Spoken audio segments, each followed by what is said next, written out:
Il y a tout de même deux façons de se mettre sur la piste.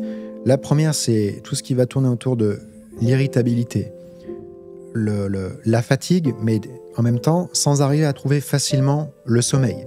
Le fait de se réveiller le matin amorphe. Métamorphose, le podcast qui éveille la conscience. Le corps, à lui seul, est un véritable langage. Avec les années, j'ai appris que savoir l'écouter, c'est revenir à la source même du soin. Cette conviction, je la partage pleinement avec notre partenaire Nutri & Co, marque française de compléments alimentaires, indépendante et installée à Aix-en-Provence et qui place la science au service du vivant.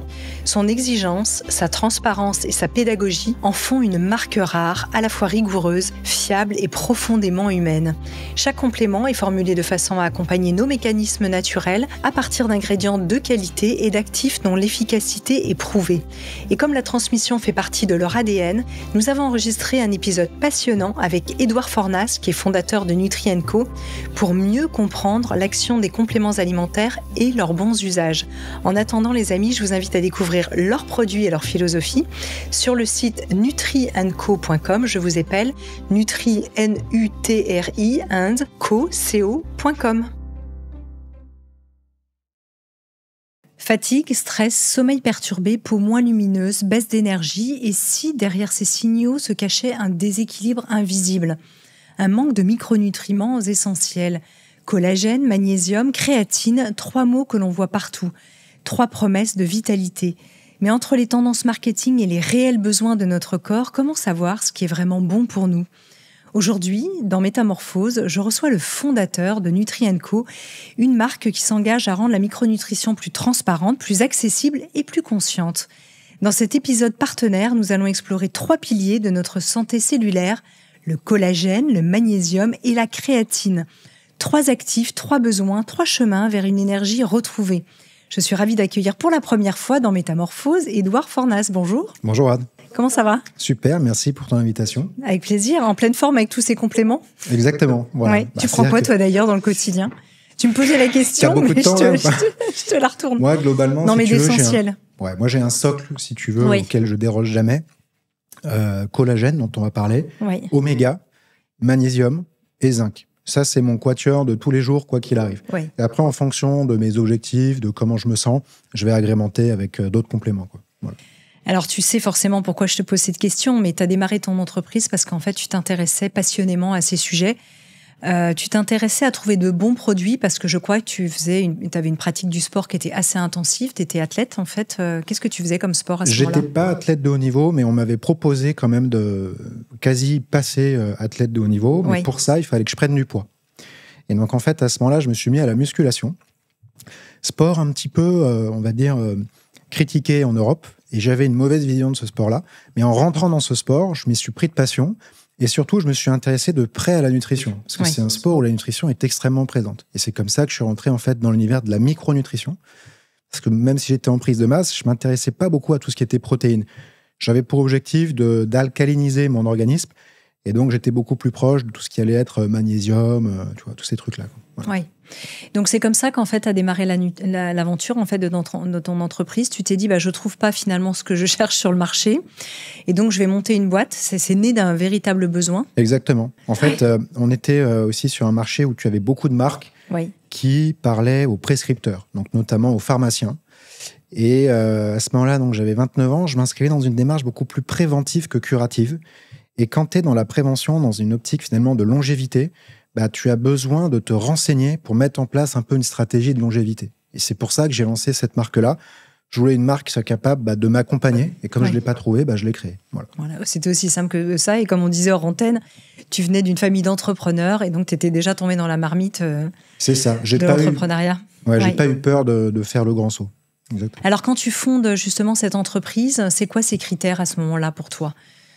Pour toi-même avant tout. Ouais, alors je voulais les meilleures formules. Donc l'enjeu, c'était quand même d'aller chercher une grande efficacité dans les formules. Je voulais aussi un discours qui soit pas trop scientifique au sens effrayant du terme, parce que je voulais prouver à l'homme de la rue, entre guillemets, qu'il pouvait se prendre en main et que, moyennant quand même un effort de recherche, il pouvait trouver à se rassurer, à comprendre un produit et à mettre à sa hauteur une stratégie de prévention santé. Donc il y avait une logique vraiment d'accompagnement dans le contenu. Et on a essayé de vulgariser un petit peu cette approche scientifique. Voilà, je pense que c'était l'efficacité, ensuite l'accompagnement, et venu par la suite la fiabilité aussi parce que on est quand même sur des produits qui promettent des choses. Et donc, il est important de faire en sorte que ce qui est affiché sur l'étiquette, tu le retrouves véritablement dans le produit. Ouais, c'est important, ça, pour toi? Oui, très important, parce qu'en fait, c'est des produits dont la contenance va évoluer dans le temps. Les probiotiques, c'est du vivant. Oui. L'oméga 3, par exemple, bon, c'est pas les thèmes d'aujourd'hui, mais c'est pour donner des exemples faciles. Tu as un indice d'oxydation aussi de sucre qui évolue dans le temps. Donc, tout ça, c'est des éléments qui vont être vachement importants à vérifier, quoi. Oui. Et peut-être dernière question un peu générale sur les compléments alimentaires. On est parfois un peu perdu dans cette jungle parce que c'est vrai qu'il y a beaucoup de boîtes qui font des compléments, il y en a qui viennent de l'étranger, etc. Pour toi, quels sont les bons critères de choix quand on va vers un complément alimentaire? Alors, c'est bien que tu me poses cette question parce que c'est la question que je me suis posée quand j'ai lancé Nutri&Co finalement. Je dirais que en fait, tu sais, je pense qu'il y a une infinité de compléments alimentaires sur la planète, parce que tu peux faire des associations dans tous les sens, mais il y a globalement un top 10, top 12 qui revient quasiment tout le temps chez toutes les marques. Il y en a 3 dont on va parler aujourd'hui. Et donc, en fait, ce qui est bien, c'est à son échelle de développer une petite expertise, par exemple sur le magnésium, qui va permettre de pouvoir comparer d'une marque à l'autre un magnésium et de mesurer si la marque fait bien son travail sur le magnésium. Et à supposer que si elle le fait bien sur le magnésium, il n'y a pas de raison qu'elle ne le fasse pas sur le reste de la gamme. Donc, il faut une sorte d'étendard. Moi, j'aime bien le magnésium. Oui. Et une fois qu'on sait décrypter le magnésium, on peut lire beaucoup de marques, en fait, et faire son choix de façon optimale. Oh, ça tombe bien, parce que ce sera le deuxième dont on va parler aujourd'hui. C'est vrai que le magnésium, je dirais que un peu tout le monde en a besoin. Enfin, on va en reparler tout à l'heure. Alors, on va commencer. On a décidé de parler d'abord du collagène. D'abord parce qu'il est en ce moment, il a été popularisé ces dernières années de manière phénoménale. Et puis, on sait qu'avec l'âge, ou même quand on est plus jeune au niveau des articulations, mais en tout cas, quand on est plus âgé, notre peau perd parfois de l'éclat. Les articulations, j'en ai parlé, qui deviennent plus sensibles. On récupère aussi souvent plus lentement. Et donc, on voit une solution, c'est le collagène. On parle beaucoup aussi des bouillons. J'ai reçu des nutritionnistes dans Métamorphose qui sont venus parler des bouillons de collagène.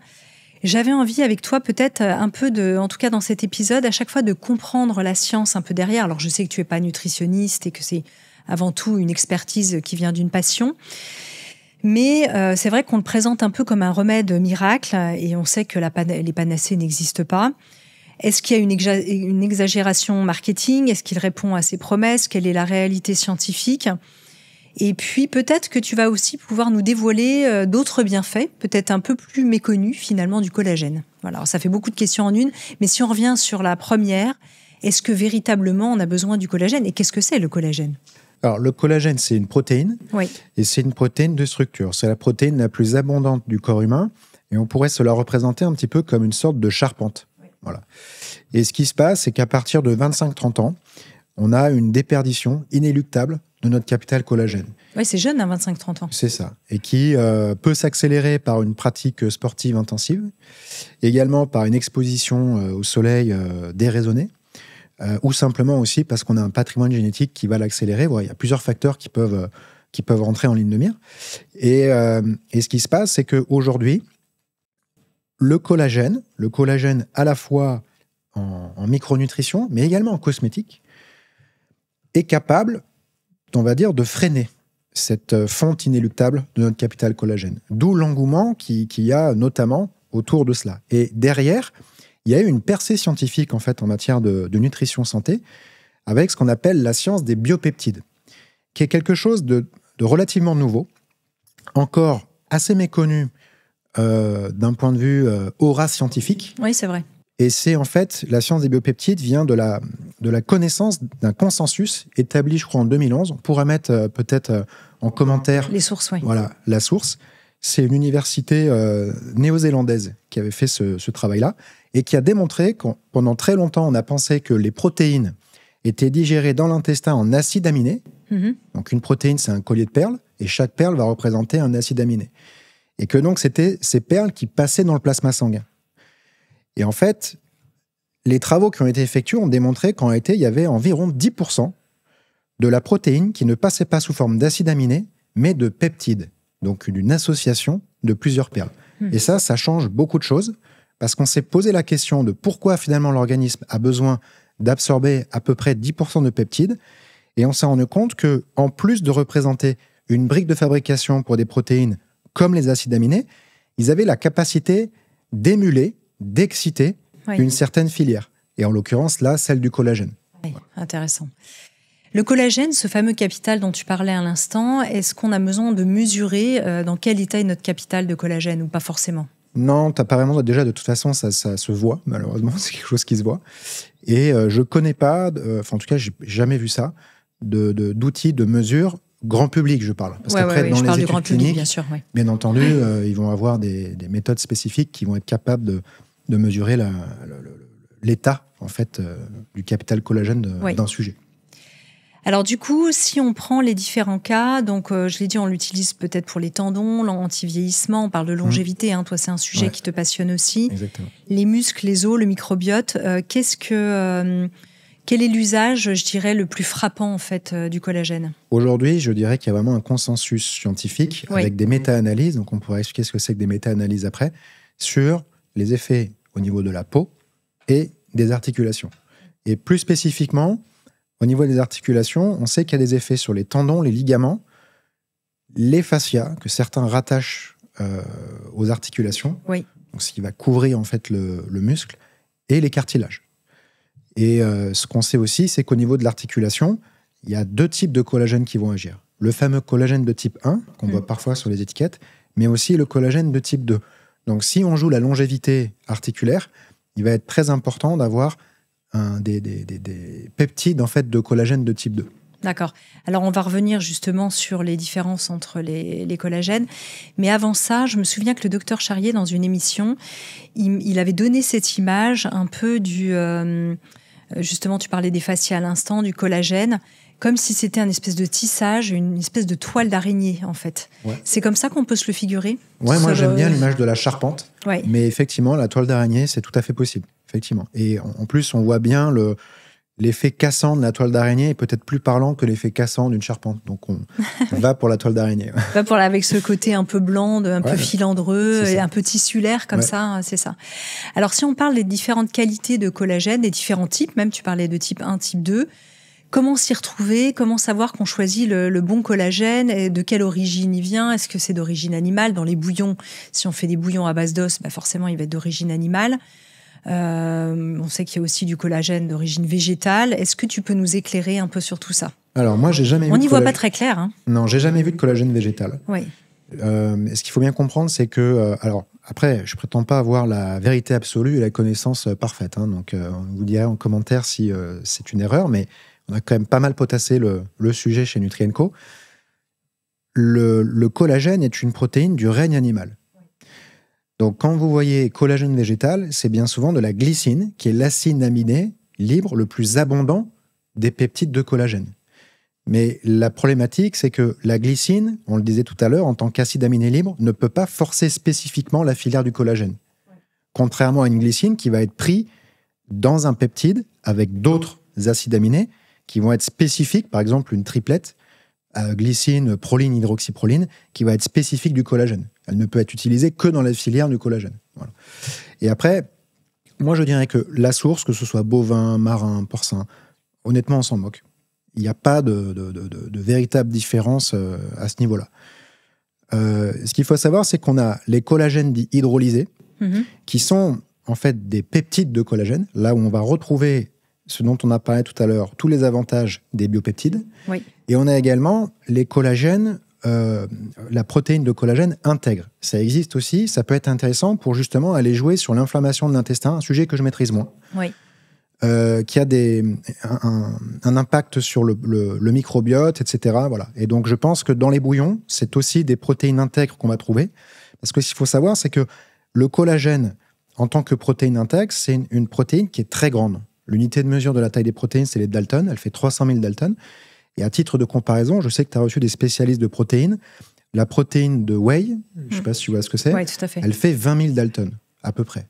Donc 300 000, 20 000, c'est pas la même chose. Vous savez, ce sont ces compléments hyperprotéinés qu'on peut prendre. Voilà, exactement.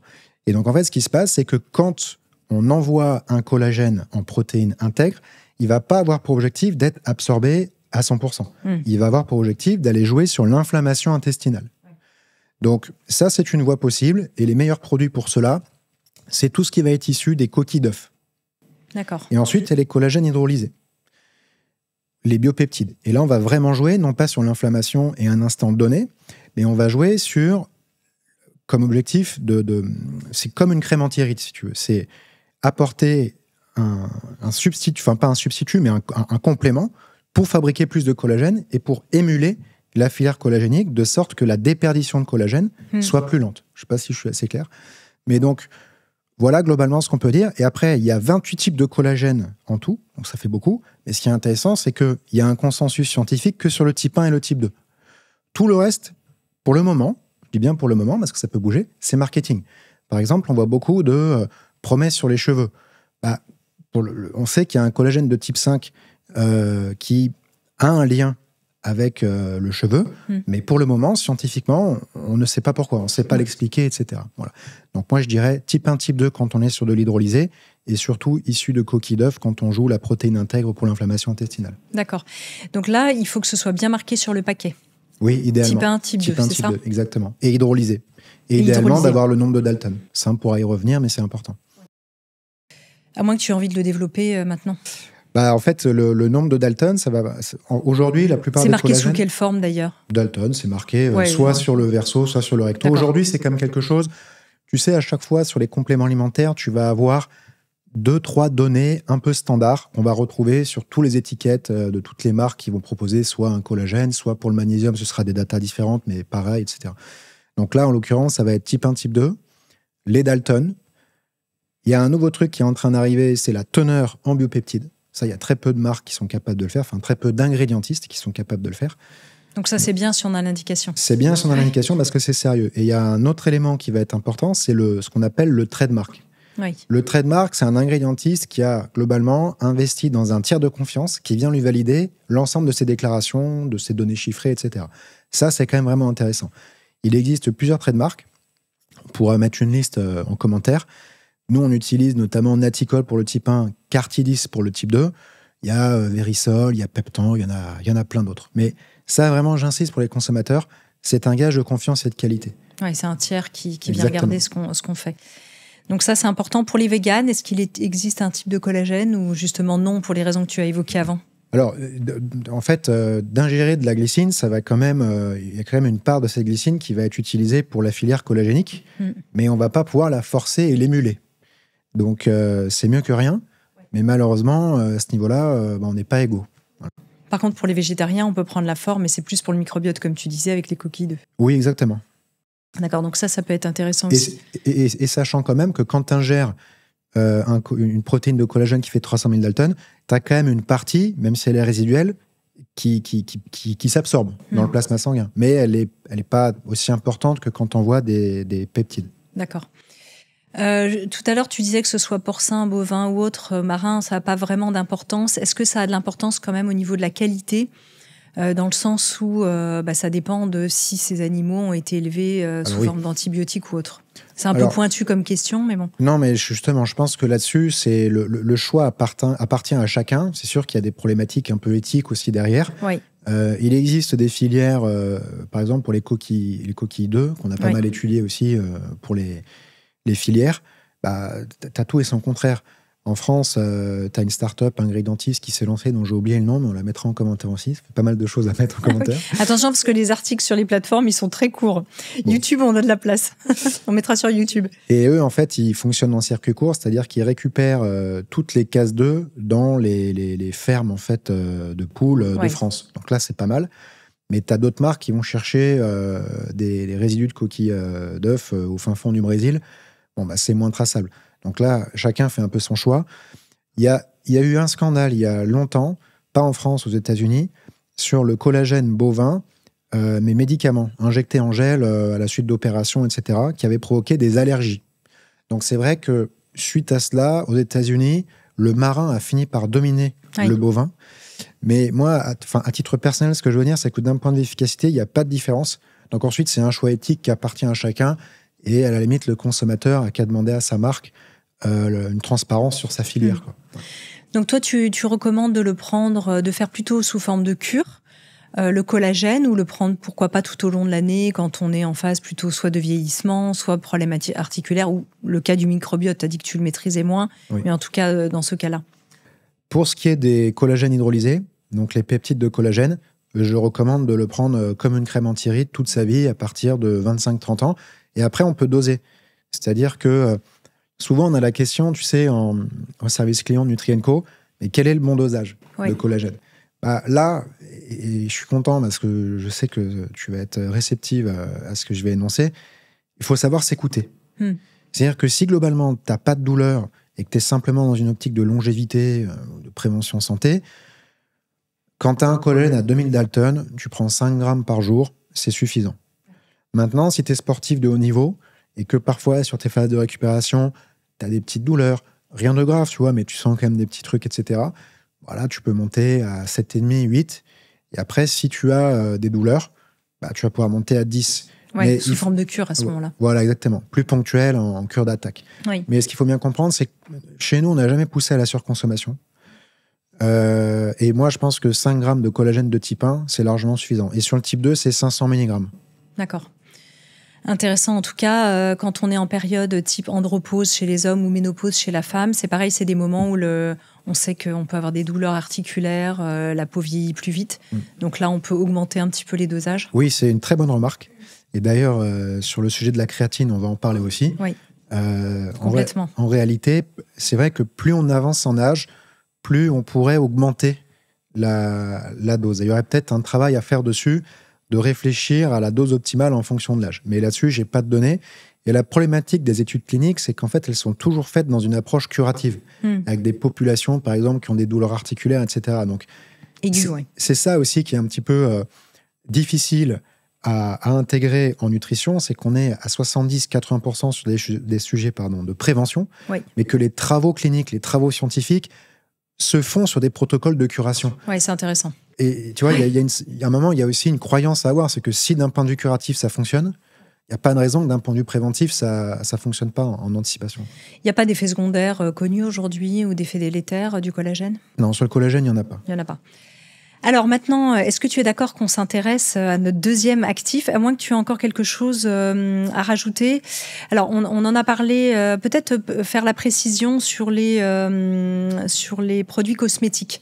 Oui. Est-ce qu'on peut rajouter du collagène, même d'ailleurs celui qu'on prend par voie interne, est-ce qu'on peut le rajouter comme ça dans ces cosmétiques et l'utiliser par voie externe ? Est-ce que les cosmétiques à base de collagène sont vraiment efficaces ? Tout ça, c'est des questions qu'on se pose. Alors, ce qui va vraiment jouer sur l'efficacité, c'est la régularité de la prise. Donc moi, le premier conseil que j'ai à donner, c'est qu'il faut que ce soit un moment agréable.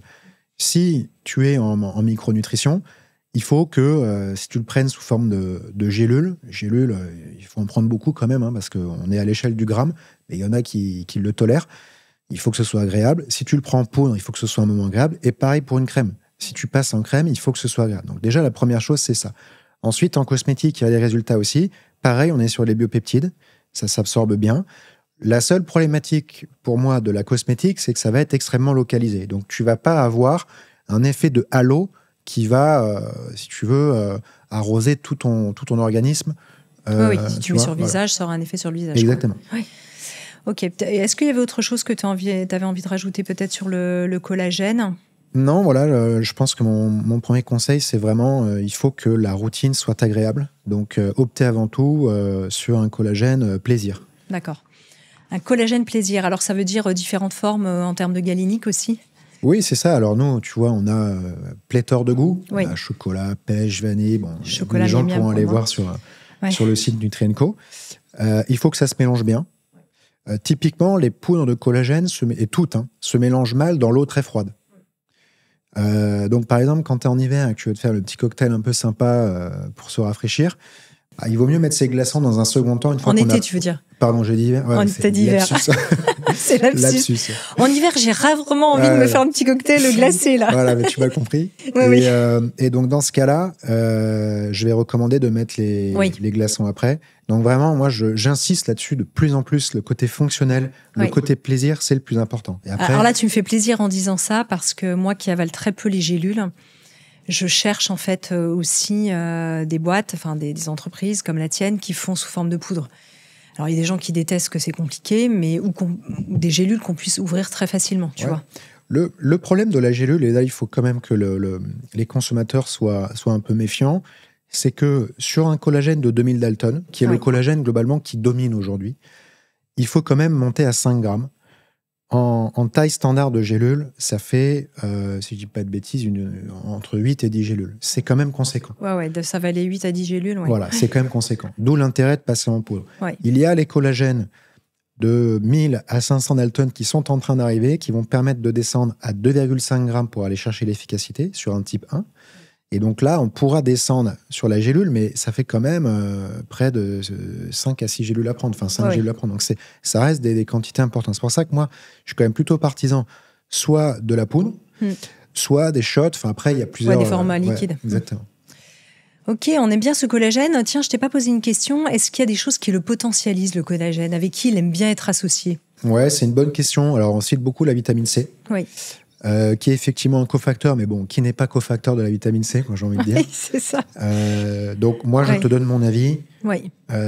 Sur l'étiquette Nutri&Co, il y a marqué type 1, type 2, type 3 et vitamine C. Le type 3 et la vitamine C, c'est marketing. Le type 1 et le type 2, c'est scientifique. D'accord. Donc c'est intéressant. Alors maintenant, on va s'intéresser. C'est vrai qu'on aime bien le collagène, on a du mal à partir du collagène, mais le magnésium, moi je l'adore parce que j'en prends quand même tous les jours. Le magnésium dont on dit qu'il est l'étincelle du calme et de la vitalité. Alors ça pourrait presque être un paradoxe parce qu'on est dans un état à la fois très serein et en même temps on a envie d'avoir du dynamisme. C'est-à-dire qu'on n'a pas envie de s'endormir. Et je dirais que le magnésium, il a un petit peu ces deux facettes. On peut l'utiliser pour l'irritabilité, la fatigue, l'anxiété, les troubles du sommeil, les crampes, des symptômes que beaucoup attribuent au stress, on peut quand même le dire, mais qui traduit souvent cette carence en magnésium. Est-ce que tu confirmes un peu toutes ces allégations? Oui, c'est aujourd'hui l'un des principaux déficits nutritionnels en Occident avec la vitamine D. Il y a à peu près 70% des personnes en déficit si on regarde les dernières études observationnelles Suvimax. Suvimax 1 et 2, d'ailleurs, la deuxième avait confirmé aussi. Voilà. Donc c'est intéressant, le magnésium. Pourquoi est-ce que notre mode de vie moderne nous épuise tellement, vient taper dans nos réserves? On a des hypothèses, mais on ne sait pas vraiment l'expliquer d'un point de vue fait scientifique avéré. Donc la première hypothèse, c'est qu'on a un rythme de vie qui est propice à l'installation du stress chronique. Oui. En fait, c'est la première fois que l'humanité est confrontée à un stress chronique. Globalement, l'humanité, elle a 300 000 ans, on a été chasseurs-cueilleurs 99% du temps. Et, ils n'étaient pas sous stress chronique quand ils chassaient le bison là? Alors, ils étaient sur stress ponctuel, mais pas chronique. Et les anthropologues sont aujourd'hui tous d'accord pour dire que chez les chasseurs-cueilleurs, il y avait de très grandes périodes d'oisiveté. Une fois que la chasse était terminée... Et qu'ils avaient assez. Ouais. Voilà, tu vois, c'était détente. Après, oui, on va me dire, oui, mais il y avait des famines, le froid. C'était des épisodes, on va dire, particuliers auxquels on s'adaptait. Donc, période de glaciation, on reculait au sud. Ensuite, ça se réchauffait, on remontait. Donc, la migration était compliquée, mais une fois qu'elle était faite, ça redevenait, entre guillemets, normal. Là, nous, on est dans un rythme de vie où aujourd'hui, on a un agenda. On a des contraintes sociales. Quand on commence à avoir des enfants, etc., il y a beaucoup de choses qui viennent s'accumuler. On est aussi dans une société de la performance, avec le travail, il faut progresser. Et donc, tout ça, ça va entraîner un stress chronique. Et en fait, le magnésium va être extrêmement utilisé pour venir tamponner ce stress, pour venir le réduire. Ce qui va faire qu'il va sortir le magnésium sort de nos cellules, il se retrouve dans le plasma sanguin et il est éliminé en fait par les reins. Donc, tu as une déperdition accrue en stress chronique de magnésium. Ça, c'est la première théorie. Deuxième théorie, tout ce qui va être notre alimentation transformée, notamment tout ce qui est les céréales raffinées et également les modes de cuisson. Toujours dans une optique de gain de temps. Les cuissons sont très fortes, très violentes. La cuisson, si tu veux, vapeur à 90 degrés, c'est pas très répandu dans les foyers occidentaux encore aujourd'hui. Ah, moi j'ai le cuit vapeur, le vitaliteur de Marion Caplan, comme tout le monde. Toi aussi, j'imagine. C'est la moindre des choses. Ouais, c'est la moindre des choses. On la salue d'ailleurs au passage. On la salue, exactement. Marion, si tu nous écoutes, bisous. Moi, j'ai pas de micro-ondes, par exemple, chez moi. Donc tout ce qui est cuisson, toi non plus. Moi non plus. On fait partie de ces ovnis chez qui les gens arrivent en disant je peux réchauffer un truc au micro-ondes. Ah ben non. C'est pas possible. T'as le vitaliseur. Et dernière hypothèse aussi, c'est le sucre. C'est que la consommation, la métabolisation du sucre demande quand même beaucoup de magnésium. Donc voilà, stress chronique, mode alimentaire et cuisson, et enfin dernièrement le sucre. qui vont entraîner une déperdition accrue de magnésium. On pourrait même peut-être citer une troisième composante, le vieillissement de la population. Parce qu'en fait, plus on vieillit, plus nos besoins en magnésium sont importants et donc plus on risque d'être en déficit. Alors, quels sont les signes d'un déficit en magnésium ? Déjà, est-ce qu'on peut le mesurer à travers une prise de sang ? Ça, oui, je crois, et facilement. Et surtout, les signes peut-être cliniques, les symptômes qu'on peut avoir. Alors, effectivement, si soi-même à la maison, on cherche à savoir si on manque de magnésium, c'est pas évident. Il y a tout de même deux façons de se mettre sur la piste. La première, c'est tout ce qui va tourner autour de l'irritabilité, la fatigue, mais en même temps, sans arriver à trouver facilement le sommeil. Le fait de se réveiller le matin amorphe, donc avec des taux de cortisol relativement élevés, etc. Parce que le magnésium est un modulateur du cortisol. Il va permettre de retrouver un cycle du cortisol cohérent. Donc tout ça, c'est un premier indicateur. Deuxième indicateur, c'est ce qui va tourner autour de l'énergie des muscles. Donc si on se sent fatigué d'un point de vue énergie, si on a des crampes la nuit, notamment au niveau des mollets, et il y a le fameux tressautement de la paupière, qui est à prendre, je dirais, avec des pincettes, mais si en plus ça vient se cumuler, c'est comme un indicateur supplémentaire. Oui. Et après, tu poses une question très intéressante, et d'après moi, c'est une question qui reste assez méconnue, c'est finalement, est-ce qu'on peut mesurer la chose avec une prise de sang ? Il y a 2 prises de sang, en fait, pour mesurer notre stock de magnésium, enfin, en tout cas, avoir une idée de notre stock de magnésium, mais elles ne se valent pas.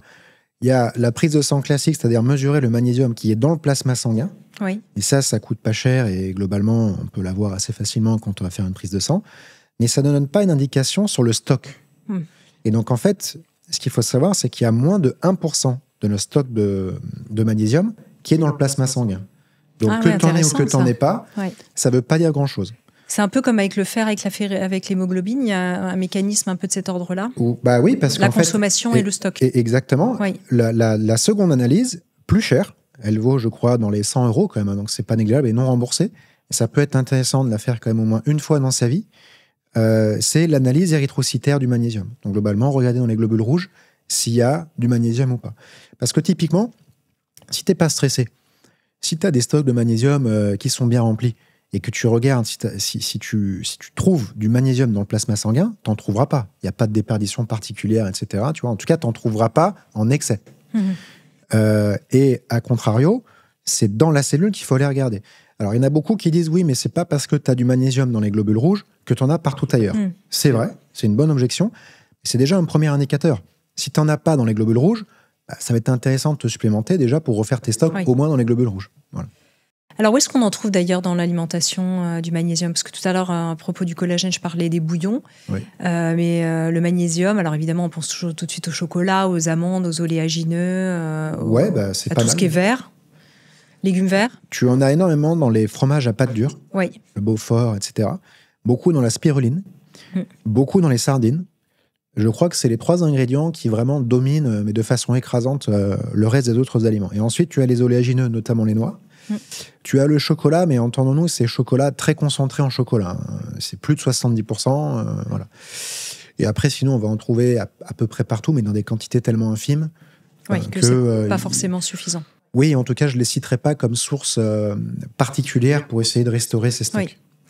Alors, le magnésium, il peut avoir un petit effet secondaire si on le choisit mal, c'est qu'on peut avoir des petits problèmes digestifs. Donc, c'est là où on a envie d'y voir clair. Comment est-ce qu'on le choisit ? Bisglycinate, citrate, oxyde. Voilà, quelles sont les différentes formes de magnésium et adaptées pour quel usage ? Toujours la même question, parce qu'on a envie de tout savoir là. Et alors, en fait, si tu veux, cette question, avec le temps, j'y réponds différemment. Parce qu'au début, je disais, oui, il faut partir sur les dernières formes de transporteurs, c'est les plus absorbables, etc. En réalité, pour m'être vraiment beaucoup penché sur la question, je pense que tous les transporteurs ont leurs qualités et leurs défauts. Je te prends l'exemple de l'oxyde, qui parlera sans doute à certaines personnes, parce que l'oxyde, on voit sur n'importe quel site, on te dit surtout pas l'oxyde. Ça dépend.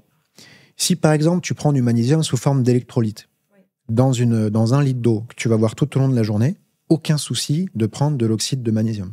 Parce que le corps humain... C'est ce que font souvent les sportifs d'ailleurs. Exactement. Le corps humain sait particulièrement bien traiter l'oxyde sur des périodes très prolongées. Tu vois ce que je veux dire ? Maintenant, ce qu'il faut savoir, c'est que si tu apportes de l'oxyde de magnésium en shot via 2 gélules ultra concentrées, là, je ne garantis pas que ta digestion va bien se passer. Et d'ailleurs, l'absorption ne va pas être non plus optimale. D'accord.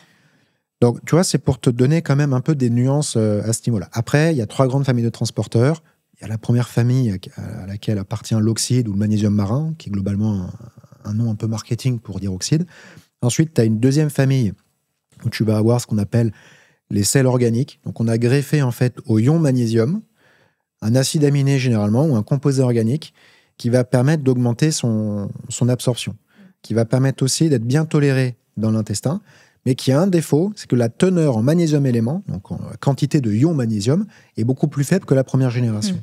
Et enfin, tu as la troisième génération, qui sont des magnésiums dits micro-encapsulés, sur lesquels on va notamment retrouver les magnésiums liposomés, et qui offrent, on va dire... un peu moins connu peut-être, non? Moins connu, mais d'après moi très intéressant, parce qu'en fait, ils cochent un peu toutes les cases. Bonne tolérance digestive, une teneur très correcte, donc sur un oxyde, on est à 60%, sur un bisglycinate, on est à peu près à 10-12%, et sur un liposome, on va monter à 30% quand même. C'est quand même assez conséquent. Et sous quelle forme? Comment ça, sous quelle forme? On l'a sous plusieurs formes, pareil en poudre ou en... Ouais, poudre, donc en gélule. Là, sur du magnésium, peu importe le transporteur, on est à l'échelle du milligramme, donc en gélule, ça se passe très bien. Pas forcément besoin de le prendre en poudre, sauf si on aime la poudre. Il y a des gens qui aiment bien ça, donc voilà.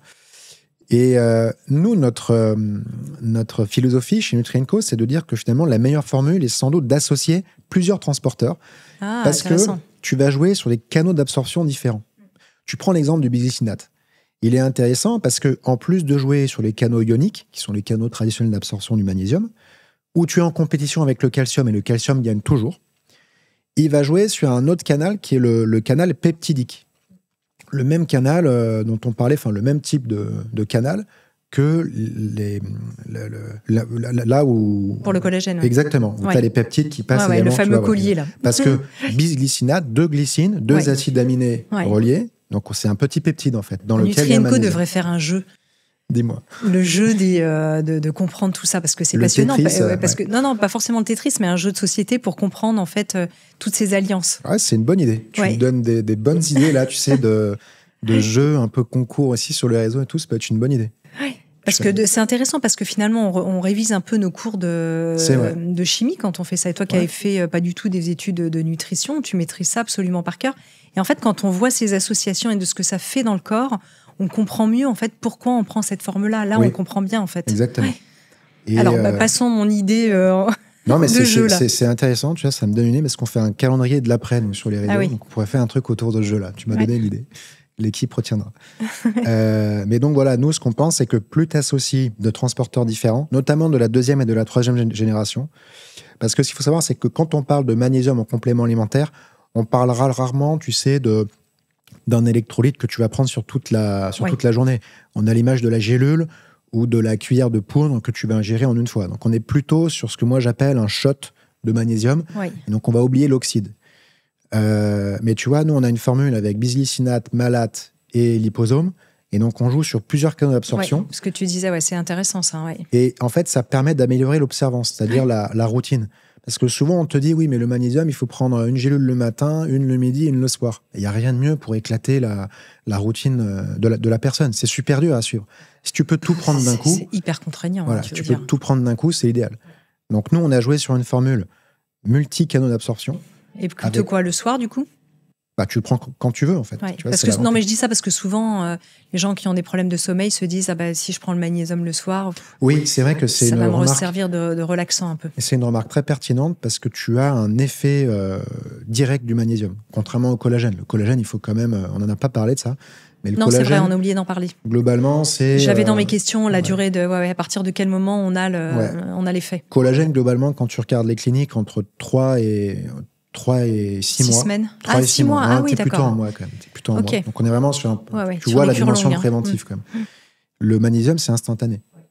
Donc, on voit l'effet de suite. Bien sûr. Exactement. Ça te détend tout de suite. C'est clair. Moi, quand je sens que je commence à devenir un petit peu nerveuse, un petit shot de magnésium et ça va mieux. Tu disais... voilà, donc on peut le faire. Alors là, le magnésium, même question que tout à l'heure, pour les solutions concrètes. Est-ce qu'on fait plutôt des cures de magnésium? Est-ce qu'on en a besoin toute l'année? Parce que toujours la question avec les compléments, c'est cette béquille qui vient soutenir le corps et vient pallier à cette nourriture qui est dénutrie, à nos modes de vie, tu l'as très bien décrit tout à l'heure. En même temps, quand elle devient que béquille, est-ce que c'est aussi bon pour notre organisme? Est-ce qu'il faut faire des pauses? Tu vois, c'est toute une question qu'on a autour de ça. Scientifiquement, il n'y a pas d'observation sur l'excès de magnésium. C'est pas quelque chose qui existe. En tout cas, c'est extrêmement rare et ça se passe dans des milieux hospitaliers où il y a des tests qui sont faits avec des teneurs qui sont tellement énormes qu'on sort complètement de notre sujet. Donc, il n'y a pas de risque de surdosage. D'accord. Voilà, qu'est-ce que je peux dire de plus à Alors, ce niveau-là? Si, après, encore une fois, on va retomber sur ton cœur de sujet. Il faut s'écouter. Oui. Si tu te sens fatigué, tu démarres ce qu'on appelle une cure d'attaque. Donc en France, tu peux monter à 300 mg de magnésium élément par jour. Oui, c'est ce que j'allais te demander, la dose quotidienne. Donc, pour nous, c'est 3 gélules, c'est 100 mg par gélule. Dans d'autres pays, tu peux monter à 400, mais en France, tu peux pas. Il y a une tolérance toutefois qui est en train d'arriver qui permet de monter jusqu'à 375. Donc nous, on va passer nos étiquettes dessus. Jusqu'à maintenant, c'était 300. Donc quand tu es en cure d'attaque, tu fais 300. Et quand ça va mieux, là, tu as 2 options.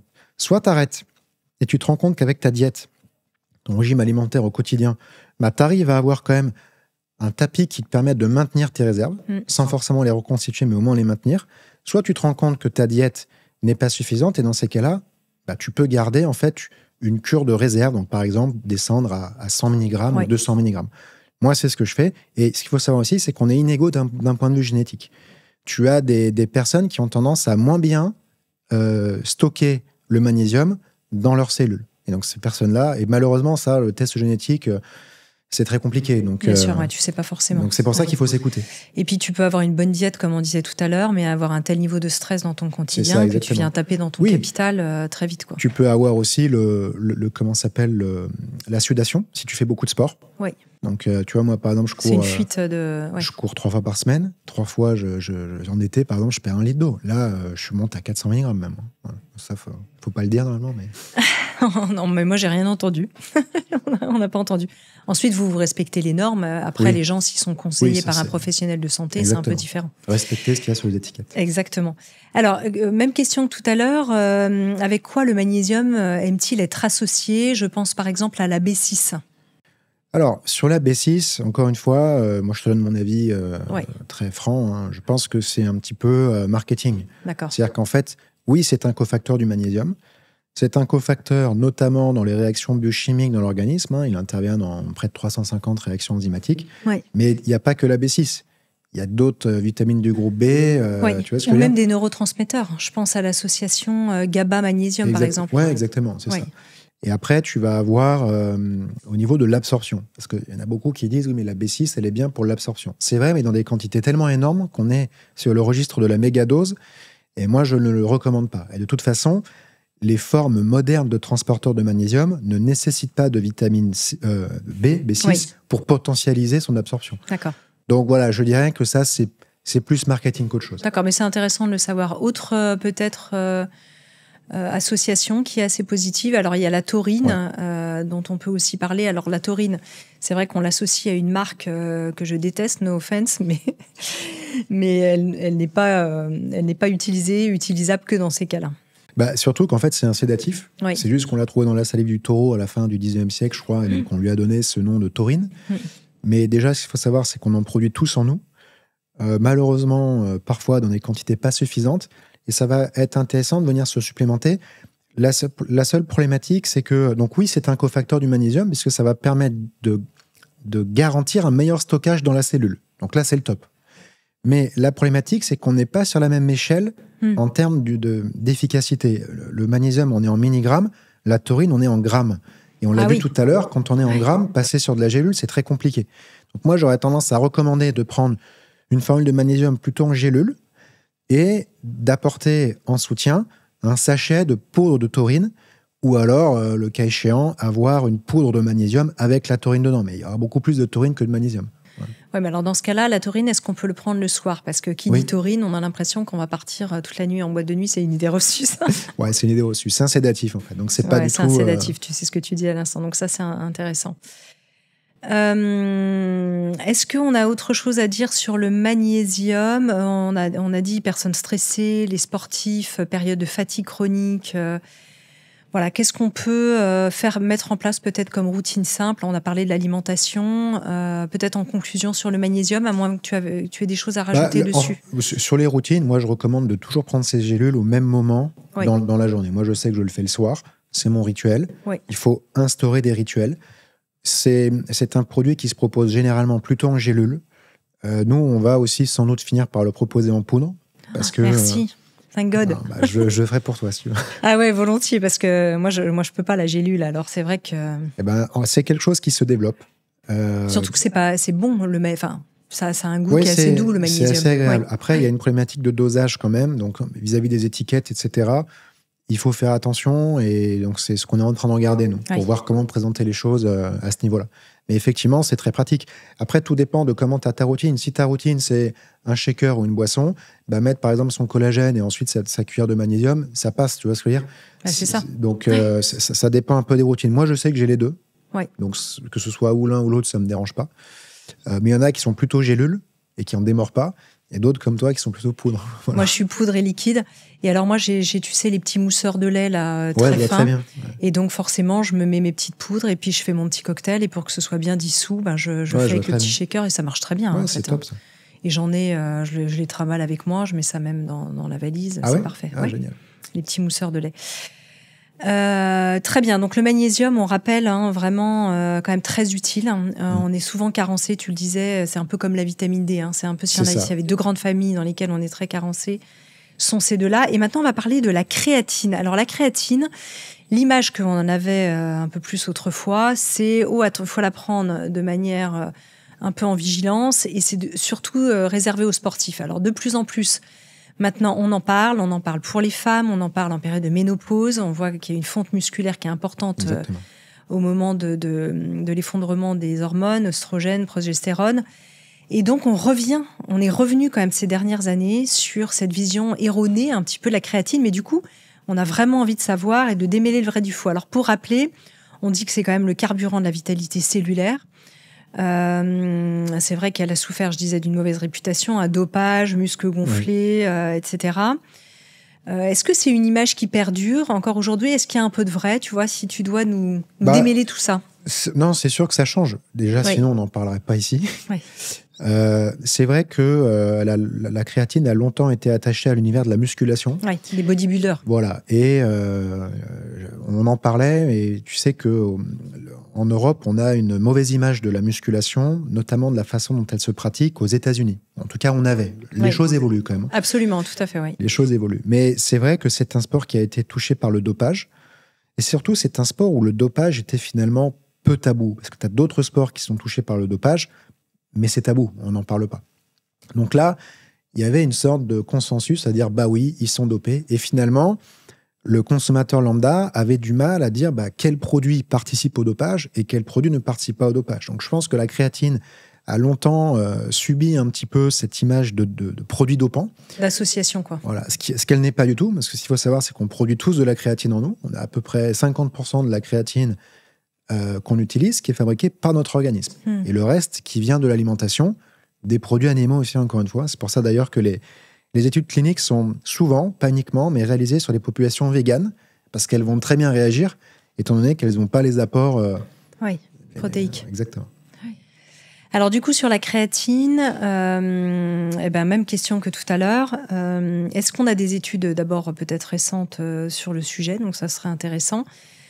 Combien de temps on doit la prendre? Pour qui c'est plus approprié que d'autres? Alors les sportifs, c'est une évidence. Mais sinon, on s'aperçoit qu'il y a d'autres populations qui auraient intérêt à en bénéficier finalement. Ouais, exactement. C'est le complément alimentaire le plus étudié aujourd'hui. Ouais. Ah oui? Ouais, mais vraiment de loin. Rien que ça. Il y a un petit exercice qui est assez rigolo à faire, c'est que tu vas sur le site que tu dois connaître qui s'appelle PubMed. Et en fait, sur PubMed, tu tapes dans ton moteur de recherche, par exemple, créatine, et tout en haut à gauche, tu vas avoir un graphique, en l'occurrence la exponentielle, qui montre le nombre de publications scientifiques que tu as année après année. Et donc, pour la créatine, c'est le premier complément alimentaire aujourd'hui. C'est un complément alimentaire sur lequel il existe un consensus scientifique à deux niveaux. D'abord, sur la masse musculaire. Mais ce qu'il faut bien comprendre, c'est que quand tu prends de la créatine, ça ne veut pas dire que tes muscles vont revenir. Il faut quand même que tu aies une activité physique de type résistance, renforcement musculaire ou musculation, on l'appelle comme on veut, parce que la créatine va te permettre de de déchirer plus de fibres musculaires et d'entraîner une réponse anabolique, donc de reconstruction, plus importante que si tu n'avais pas pris de créatine. Et c'est à ce moment-là que ton organisme va fabriquer plus de muscles, à condition aussi que tu lui apportes la bonne dose de protéines. Donc pour les personnes touchées par la sarcopénie, donc globalement pour hommes et femmes à partir de 45 ans, on va dire, donc c'est la fente musculaire irréversible due à l'âge, et due aussi, on va dire, à des problématiques hormonales, eh bien il faut, en plus d'avoir un apport en créatine, augmenter ses apports en protéines. Voilà. Et donc, le consensus scientifique s'établit sur le fait que, bien entendu, ça te permet de faire quelques répétitions en plus lors de tes entraînements, déchirer plus de muscles, avoir donc plus de masse musculaire. Et ça, on sait que, d'un point de vue longévité, c'est très important. Et en plus de cela, ça, c'est méconnu, mais il y a 90% de la créatine qui est stockée dans les muscles, 10% dans le cerveau. Ah oui. Et il y a de plus en plus de travaux sérieux, donc les fameuses méta-analyses, donc qui sont des synthèses de plusieurs études cliniques dont les protocoles sont assez proches pour en tirer des probabilités, des moyennes probabilistiques. Et donc ça, c'est quand même les résultats... Sur des très très grosses cohortes. Voilà, exactement. Et ça, c'est solide. Quand tu es sur le registre de la méta-analyse, ça devient très sérieux. Et là, donc, on sait que c'est un ingrédient qui va améliorer la mémoire et qui va également améliorer la concentration, ou en tout cas la capacité cognitive dans des environnements difficiles, notamment manque de sommeil. Et là, on pense aux étudiants en période d'examen. C'est souvent ces cohortes-là qui sont étudiées. Il y a également des travaux sur la partie longévité, donc préservation des neurones, etc. Mais c'est moins avancé pour moi que la mémoire et la concentration. D'accord, mais c'est déjà deux effets très intéressants. Ouais, mais je pense que s'il y a une chose à suivre d'un point de vue scientifique sur la créatine, c'est justement sa capacité à préserver le cerveau dans le temps.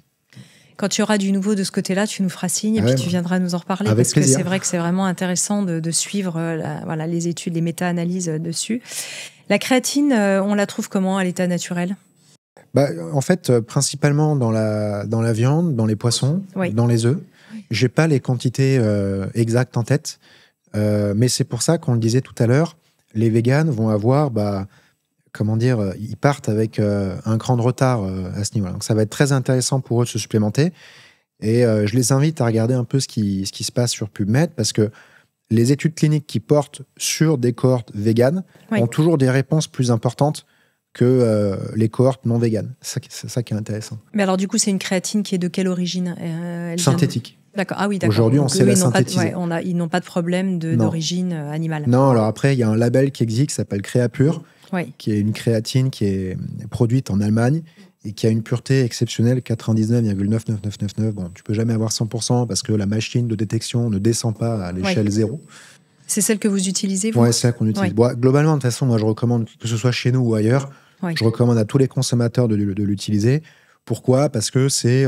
t'as pas besoin de faire ton travail de vérification avec les analyses qualité, de teneur, etc. Or, on sait que la créatine, lorsqu'elle est mal fabriquée, il y a beaucoup de métabolites contre-productifs et ça va pas être intéressant de prendre, par exemple, une créatine monohydrate qui soit pas Créapure, qui vienne du fin fond de la Chine. J'ai rien contre la Chine et ça, je veux le préciser. Il y a des ingrédients qui viennent de Chine qui sont top niveau, mais il y a aussi des ingrédients qui sont pas top niveau. Et si on veut s'éviter d'avoir à faire le travail, faut prendre de la Créapure allemande. D'accord.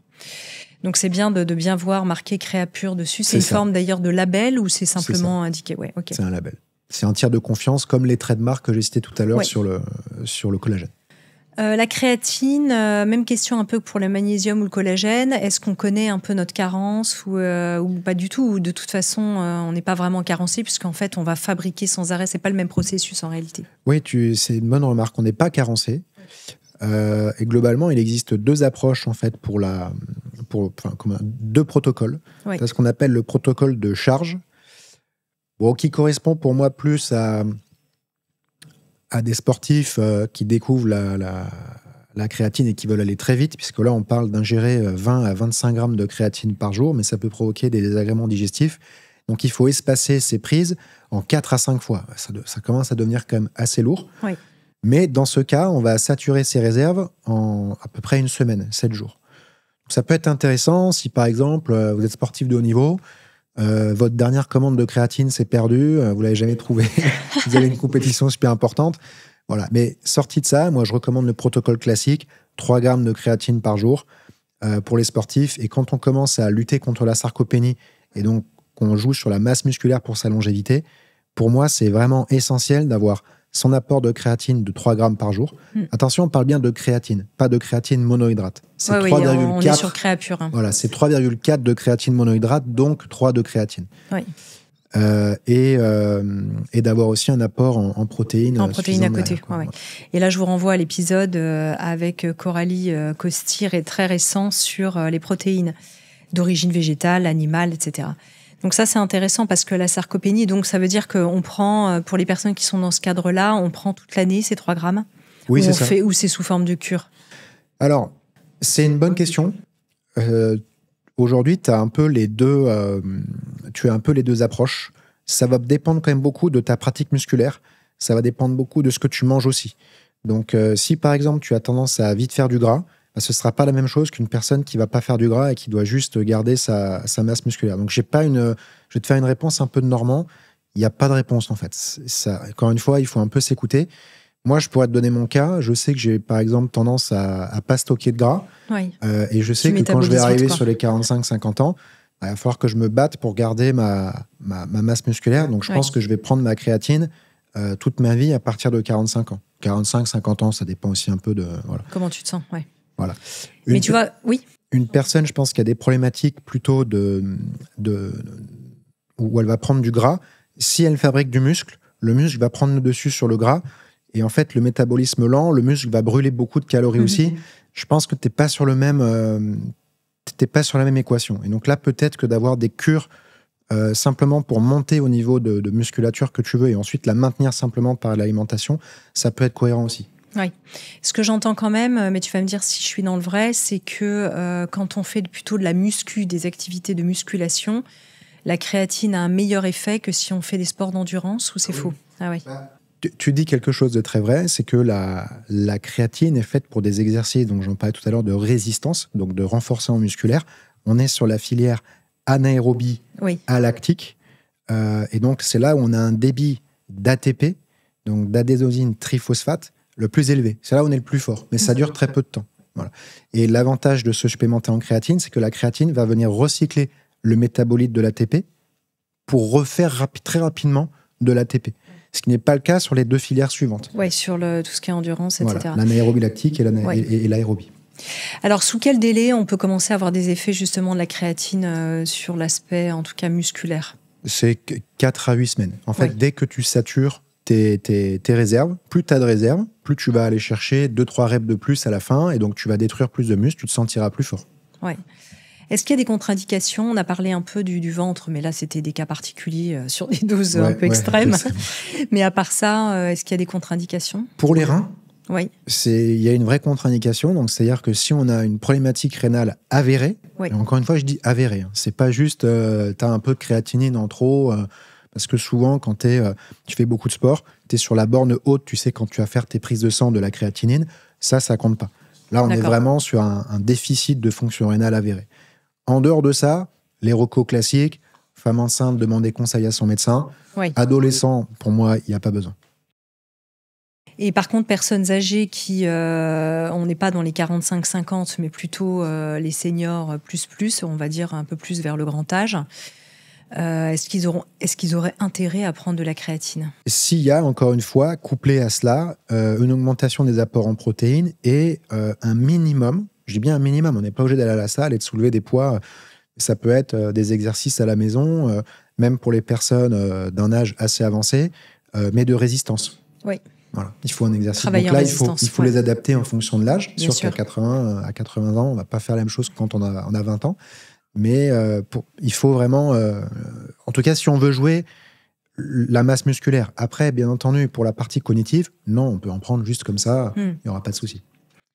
Petit poke personnel pour ma cousine qui vient de terminer les championnats du monde Ironman à Hawaï, qui a 57 ans, et je crois que la doyenne avait 80 ans. Comme quoi, parfois... Solide. Ouais, solide. Voilà. En tout cas, de très beaux parcours. En conclusion, peut-être sur la créatine, tu voulais ajouter quelque chose ou tu penses qu'on a un peu fait le tour? Pour moi, on a fait le tour. On a fait le tour. On arrive à la fin de cette émission. Édouard, est-ce que tu as envie de peut-être nous redire peut-être un petit mot en conclusion sur chaque ingrédient? Si on redit, allez, le collagène, voilà, sous quelle forme, très rapidement comme ça, de manière un peu synthétique, si ça te va. Bien sûr. Donc, collagène, moi, ce que je recommande, c'est plutôt en poudre, tu l'as compris. En plus, toi, tu es plutôt team poudre. Ouais. Type 1, type 2. Au niveau des Dalton, essayez d'avoir 2000. C'est ce qui se fait de mieux actuellement. Oui. Et essayez d'avoir un goût qui est sympa. Et surtout, le trait de marque sur l'étiquette qui est le tiers de confiance. Voilà. Ensuite, pour le magnésium, moi, je vous conseille d'opter pour une formule qui va associer plusieurs transporteurs, au moins 2, qui vont maximiser l'utilisation d'un maximum de transporteurs au niveau de l'intestin et qui vont vous permettre, 1, d'avoir une bonne tolérance digestive et 2, un niveau d'absorption maximisé. Et enfin, troisièmement, pour la créatine, là, je n'ai pas vraiment de conseils à donner. Je pense que la poudre est le plus adapté. Ça existe aussi en gélule, mais là, pour le coup, c'est des très grosses gélules. Moi, perso, je ne suis pas très fan. Et après, en synthèse, je dirais qu'il faut se créer des routines. Il faut que ça reste des moments plaisir. J'insisterai jamais dessus. Et peut-être aussi un dernier conseil, c'est que quand quelque chose fonctionne pour vous, ne changez pas. Moi, je ne suis pas venu ici non plus faire absolument la pub Nutrien&Co. Chez Nutrien&Co, on a même déjà recommandé d'autres marques quand on n'avait pas les produits. Et quand j'ai un client ou une cliente au téléphone qui me dit « mais je prends ça de telle marque, ça fonctionne », je dis au client « restez chez cette marque-là ». Ouais, c'est parfait, ça marche. C'est vraiment important. Ouais. Donc ça, c'est intéressant. Allez, je résiste pas, moi, à l'envie de te demander tes 3 autres actifs préférés, peut-être pour un jour une autre émission. Oméga, évidemment. Ça, vraiment, j'aime bien.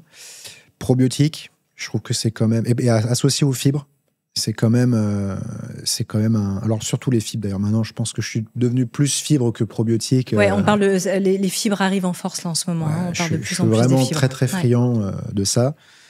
Et peut-être le dernier, égoïstement, parce que je suis un homme, le zinc. Le zinc. Pourquoi parce que tu es un homme? Le zinc, tu sais, c'est un peu pour... parce qu'on l'a beaucoup, le zinc est aux hommes ce que le fer est aux femmes, un peu, tu vois. On en manque souvent. Quand tu fais quand même beaucoup de sport, que tu as un rythme de vie, tu vois, Nutrien&Co me prend quand même beaucoup d'énergie. Et donc, moi, je fais une analyse en routine par an. Et il m'est déjà arrivé, tu vois, Nutrien&Co a 8 ans cette année, il m'est déjà arrivé de voir ma testo un peu baisser, de voir aussi que j'avais une moins belle peau. Et dès que je me supplémente en zinc, ça repart. J'ai plus confiance en moi, je me sens plus d'attaque. Voilà. On en a beaucoup parlé d'ailleurs au moment du Covid, du zinc. Ouais, énormément. Ouais. Exactement. Pour les hommes et pour les femmes. En tout cas, alors peut-être justement, puisque tu parles des analyses de sang, alors tu n'es pas prescripteur de santé, mais est-ce qu'il y a une analyse typique que vous pouvez recommander de faire régulièrement, qu'on pourrait éventuellement partager? C'est compliqué parce que si tu veux la prise de sang, si tu veux une prise de sang qui balaye à 360 l'ensemble des indicateurs, ça va coûter cher. Ouais. Parce qu'en réalité, en France, en routine, il n'y a pas tant de choses que ça intéressantes qui sont remboursées. Après, je pense que tu as des indicateurs, tout ce qui est de l'ordre de la glycémie, c'est important. Le bilan lipidique, c'est important. La protéine réactive, c'est important. Qu'est-ce que tu vas avoir d'autre? Donc, moi, je trouve que les analyses érythrocytaires, surtout des acides gras, plus que du magnésium, pour moi, c'est quelque chose d'important. Qu'est-ce qu'on peut avoir d'autre aussi? Là, tu me prends un peu au dépourvu, mais on fait un webinar sur le sujet dans 2 semaines. Donc, si tu veux, ce sera parfait pour celles et ceux qui veulent écouter sur votre site. Ouais, c'est ouvert au grand public? Ouais, c'est ouvert au grand public. Très bien. Aux pros, voilà. Mais encore une fois, ça va... Tu vois, en fait, si tu vas chez un médecin qui dit, bon, il y a un problème de glycémie, on va pas juste regarder ton taux glycémie à jeun. On va descendre beaucoup plus profondément, on va regarder tout ce qui est de l'ordre de la glycation, etc. Tu vois, ça va être beaucoup plus poussé. Donc, c'est pour ça qu'il n'y a pas de réponse universelle. Bien sûr. Moi, je regarde ma testo, parce que c'est important pour mon énergie, tu vois, pour me sentir bien, pour le sport, être capable d'affronter aussi un peu les compétitions. Voilà. Mais il n'y a pas de réponse absolue. Je suis désolé, encore une fois, une réponse de Normand. Tu fais du triathlon ou du marathon? Alors, je suis un peu multisport. Oui. Là, j'étais dans un site de course à pied. On a fait le Marseille-Cassis avec toute l'équipe. C'était super sympa. Il y avait aussi des clients à qui on avait fait gagner des dossards. C'est quoi comme distance, du coup? 20 bornes. 20 bornes, ouais. Marseille-Cassis, 350 de D+. Ça te calme bien. Ouais. Moi, j'ai tenté de le faire dans les pattes. sans petit déjeuner. Grave erreur. Il vaut mieux quand même manger un coup avant. T'avais pris quelques compléments, j'imagine. Ouais. Ok, en tout cas, c'est super. En tout cas, merci infiniment. Ce qu'on a dit aussi, peut-être en résumé, c'est que la clé reste aussi la conscience, c'est-à-dire choisir des produits transparents, écouter son corps.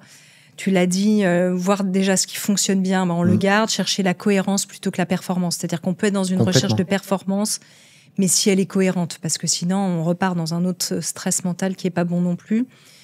Peut-être rappeler aussi que la micronutrition, c'est aussi un art de vivre, c'est-à-dire dans cette conscience et dans cette vision des choses. Exactement. Ce qui est le cas, j'ai l'impression, de Nutri & Co. Est-ce que, je te laisse le mot de la fin, quelle petite conclusion que tu as envie de faire sur ces compléments ? J'espère qu'on aura démontré... Alors déjà, j'espère une chose, c'est que même si j'ai une entreprise... Oui. Que à travers nos échanges, j'ai réussi à casser le biais mercantile qui est généralement attaché, si tu veux, aux entreprises. Certes, on a une réalité économique, mais dans ce genre de fenêtre d'expression que tu m'offres aujourd'hui, j'essaie de montrer qu'on est avant tout des passionnés. J'ai essayé de ne pas rentrer trop dans les détails. Franchement, ça s'entend, parce que si on ne le sait pas, on pourrait croire que tu as fait un PhD en nutrition, j'imagine. Tu me flattes, là.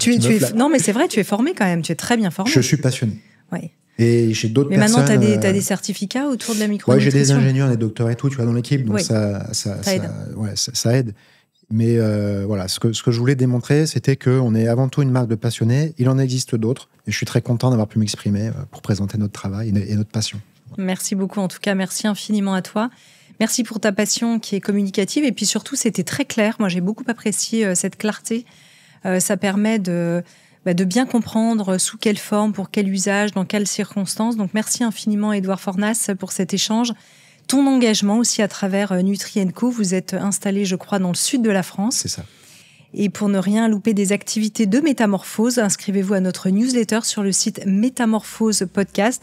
Vous retrouverez nos actualités et puis aussi peut-être des surprises de la part de Nutri & Co. En tout cas, à très bientôt. Merci. Merci Anne. À bientôt. Merci, à bientôt.